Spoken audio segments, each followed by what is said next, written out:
જૂનાગઢના પવિત્ર દામોદર કુંડમાં સ્વચ્છતા અભિયાન શરૂ કરવામાં આવ્યું। જૂનાગઢ કોર્પોરેશન દ્વારા રૂબરૂ નિરીક્ષણ કરવામાં આવ્યું। અહેવાલ સંજય પોપટ। આજરોજ મહાનગરપાલિકાની ટીમ આપણો જે દામોકુંડ છે એ દામોકુંડ સાથે સૌ લોકો જોડાયેલા છે।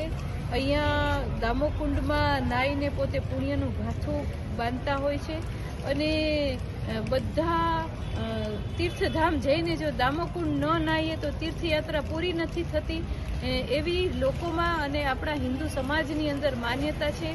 એવો દામોકુંડ એ જૂનાગઢની ઓળખ છે।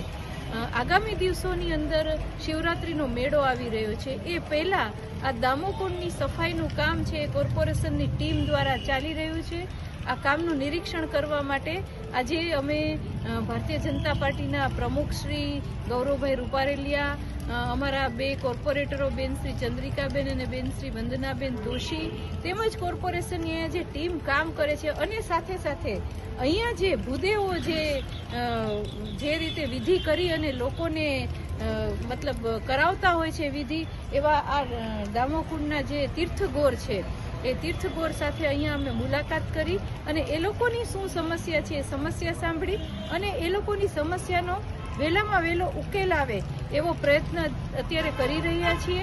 અને આ દામોકુંડ છે એનું પાણી સ્વચ્છ રહે, અહીંયા જે પગથિયા ઉપર જે લીલ જામે છે તો એ લીલ ન જામે એનો કાયમી ઉકેલ મળે એવી વાત છે। એ આજે અમે અહીંયા આવી અહીંયા નિરીક્ષણ કરી અને અમે લોકો આગામી દિવસોમાં એટલે માત્ર 3-4 દિવસની અંદર આ સમસ્યાનો કાયમી ઉકેલ થઈ જાય એવો અમે પ્રયત્ન કરી રહ્યા છીએ। અને એટલા માટે અહીંયા તીર્થગોર પણ અહીંયા અત્યારે હાજર છે અને એ લોકોએ પણ જે સમસ્યા કીધી એ સમસ્યા ઉકેલવાનો અમે પ્રયત્ન કરી રહ્યા છીએ।